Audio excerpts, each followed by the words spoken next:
Hey everyone, and welcome to the channel. I'm Carshénah with Verse Films Productions, and we're talking Malignant. Let's get started.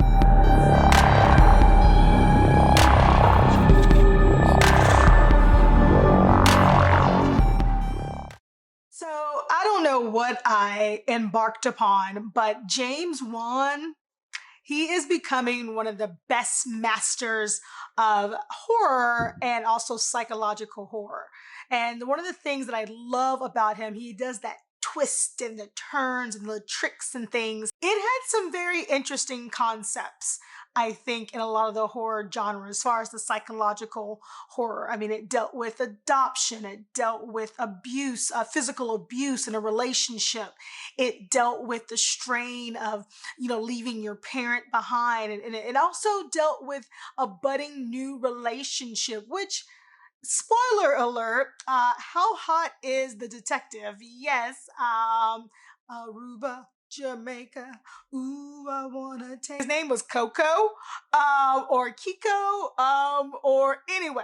Actually, the person who stole the show was his sidekick. She was almost like what's that comedian? Yeah, she was just like her. She had the curly hair. Loved it so much. This sister, she actually stole the show because she was very gruff. She was very like, telling it like it is.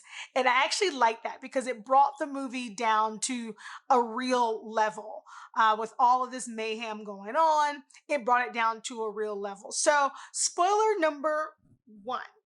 This female character, she is basically having these psychological dreams, and she's, wondering what's going on with her. And she knows from an early on age, when she was 8 years old, that she was adopted, but it was never told to her to her sister. So, okay, let me break it down.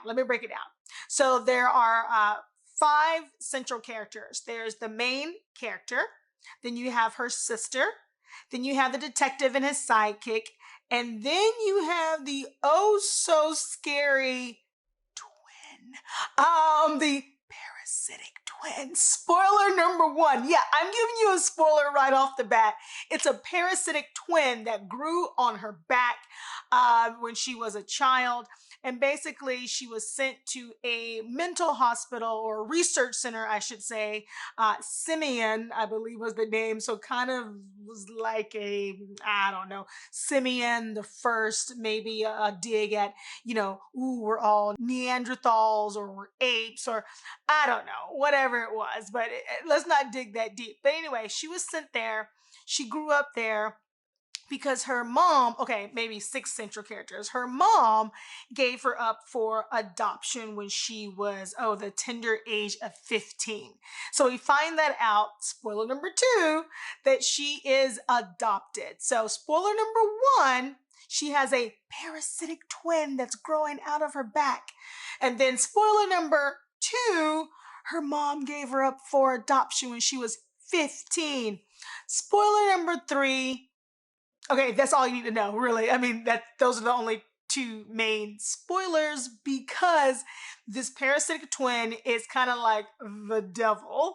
So basically, in this research center, they cut the cancer out. So Gabriel is the parasitic twin of her. So, and they basically have to cut it out.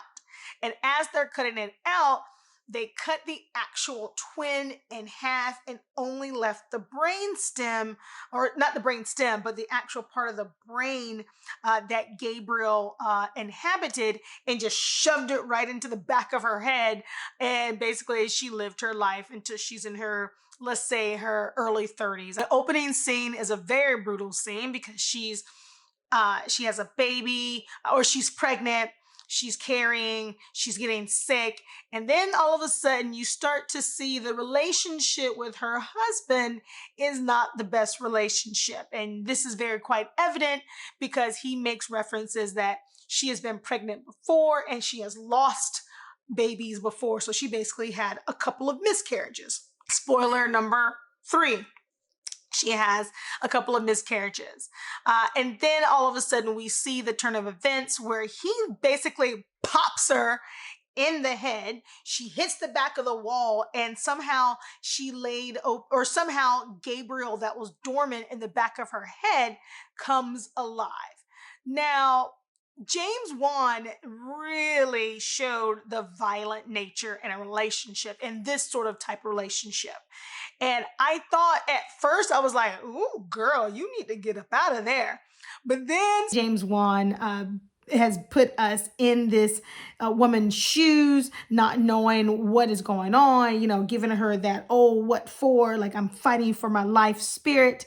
And we really enjoyed it. It wasn't one of his best films, and I'm sorry. I am such a fan of James Wan. James Wan has been the master of the psychological horror for the past couple of years. I mean, ever since The Conjuring, ever since Saw, ever since that whole entire Annabelle world, we have seen James Wan really, and actually, you know what? He's actually did Final Destination. So that psychological formula down packed of all of his worlds. And Malignant is not one of his best films. I think like Insidious, that was an actually really good psychological horror that makes you think, and he does that whole frame story very well. And this is what Malignant does as well. It gives you, and it sets up a frame, a story within a story within a story. But I don't think this was one of his better works. I know it's an unpopular opinion, but I really don't think Malignant was one of his better works. It was a good one. I will give him that, but I don't think it was his best one.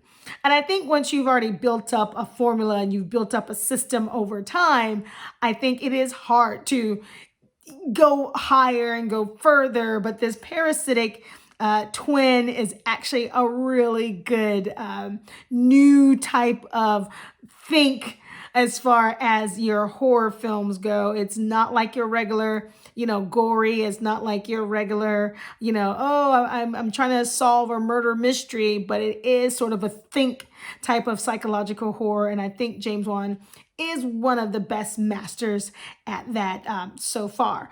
But spoilers, I did give them to you. It's just a very quick review of Malignant. You can go ahead and watch, getting everyone ready for Halloween. So go and check it out. Thanks, guys, so very much. I'm Carshénah with Verse Films Productions, and I appreciate you for watching, liking, sharing, and make sure that you subscribe to the channel. We are a fledgling channel, but that's okay. I'll see you in the next one.